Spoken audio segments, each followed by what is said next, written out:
Mr. Speaker, this Prime Minister holds the dubious distinction that more Jamaicans have been murdered under his leadership as Prime Minister in 2 terms than under any 2 terms by a previous Prime Minister. That is our record. To solidify the recent gains, Mr. Speaker, we must adopt a comprehensive, holistic approach to crime reduction.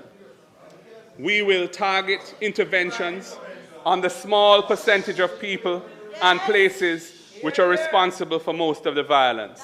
This includes enacting legislation along the lines that we proposed in 2023 for a court-supervised process of pre-charge detention of serious criminals on whom there is credible intelligence.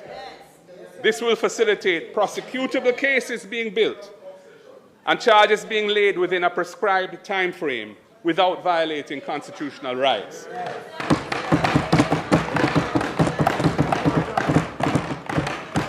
Mr. Speaker, we will support law enforcement by extending the Jamaica Eye system of cameras to serve strategic areas that are not presently covered and support it with adequate maintenance arrangements. Mr. Speaker, we will balance law enforcement with prevention. Law enforcement must focus on violent offenders, but community programs are needed to address underlying causes of violent crime, like poverty and trauma and social exclusion and lack of opportunities. This dual strategy reduces harm and fosters trust between communities and police. And Mr. Speaker, I want to take this opportunity to big up and thank the brave members of the Jamaica Constabulary Force who put their lives on the line for all of us every day. They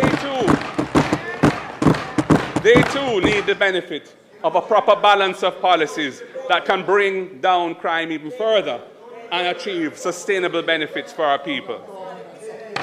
Mr. Speaker, we will invest in individuals who are at risk, especially our youth, through a strategy of social transformation. This will help individuals manage anger, impulse behaviors, and conflicts. It will support programs that interrupt cycles of violence, like the Peace Management Initiative, and address the root causes of violent behavior to mitigate or reduce the likelihood of future offenses. It will also provide training for employment and entrepreneurial opportunities, financial literacy, conflict resolution, and overall civility. We have to get into the lives of those who are at risk of going down the wrong pathway and take them off of the wrong pathway and put them on the pathway to productive citizenship. And Mr. Speaker, we will rely on data and evidence, using rigorous data